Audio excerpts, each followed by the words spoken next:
nous estimons quant à nous, passer outre cet arrêt ne serait pas violer une quelconque règle de procédure. Nous demandons au tribunal de tirer les conséquences par rapport à cet arrêt. Mukoka Mukuna Kalenda vient au tribunal de commerce de Kinshasa-Gombe pour solliciter de la SOFIDE le paiement de l'indu et des dommages et intérêts. Les faits remontent au 30 mars 2017. Selon les avocats de la partie demanderesse, Mukuna Kalenda, ce père de leurs clients, aurait sollicité et obtenu un prêt de 125 000 $ auprès de la SOFIDE. Le prêt obtenu serait assorti d'un taux d'intérêt de 16% par an. Les avocats du demandeur Mukoka Mukuna soutiennent que le défunt père de leurs clients aurait déposé à la SOFIDE SA les certificats d'enregistrement de son immeuble pour garantir le paiement de sa créance. Ils soutiennent en outre que le défunt aurait de son vivant payé l'intégralité de sa créance et des intérêts assortis. Le demandeur Mukoka Mukuna affirme être surpris de constater qu'au décès de leur père, la SOFIDE aurait poursuivi le recouvrement de la créance en procédant à l'annulation du certificat d'enregistrement de la parcelle appartenant à la succession Mukoka Mukuna.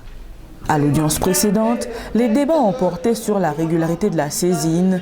Le tribunal s'était déclaré non saisi. À l'audience du jour, les avocats de la partie demanderesse affirment que la défendresse SOFIDE aurait usé de 2 arrêts de donner acte qui ont été déboutés par la cour d'appel de Kinshasa-Gombe.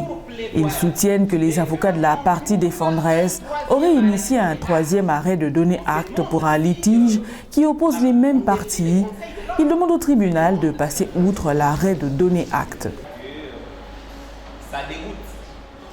Ce dossier a été appelé plaidé prise en délibéré. Les avocats de la partie SOFIDE ont initié un premier donné acte à la cour d'appel.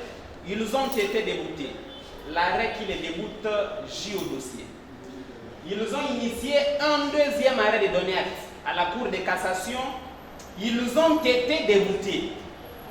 Alors, lorsque à ce stade, nous revenons pour plaidoirie, et qu'on trouve un 3e arrêt de donner acte, on se demande si on défie les conseils de l'ordre. On se demande cette question. On se demande si en réalité on doit tenir compte de ces pratiques, puisqu'en réalité le juge de donner acte a déjà tranché sur cette question. Entre les mêmes parties, pour ce même litige, il gît des arrêts. Et donc, nous estimons quant à nous, passer outre cet arrêt ne serait pas violer une quelconque règle de procédure.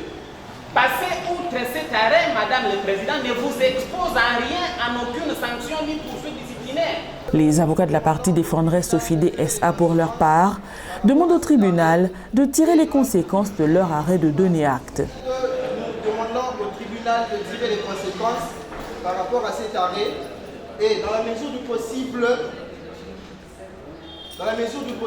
nous voulons que le tribunal puisse tenir compte de toutes les allégations que le chauffeur de leur partie viennent d'enchasser.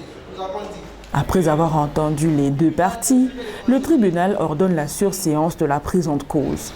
En signification d'un arrêt de donner acte, nous ne pouvons pas passer outre, nous ordonnons la surséance.